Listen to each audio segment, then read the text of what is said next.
তারপরে তো property attachment করে আদায় করব, শুধু জেল খাটানো নয়। অপেক্ষা করুন, আপনারা নিশ্চিন্ত থাকুন, একদম জিরো টলারেন্স, 1 ইঞ্চিও টলারেন্স আমরা করব না। আর অ্যাসেম্বলি চলছে,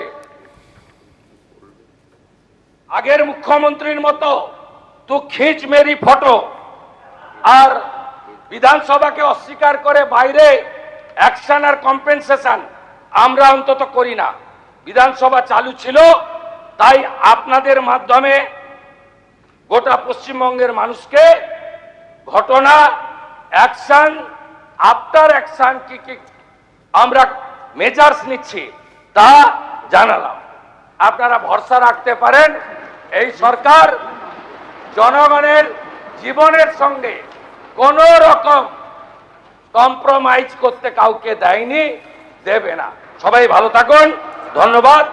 পরিবারগুলিকে সমবেদনা জানিয়ে আমার এই বিবৃতি শেষ করছি। অধ্যক্ষ মহোদয়কে ধন্যবাদ, তিনি আমাকে বলার সুযোগ করে দিয়েছেন।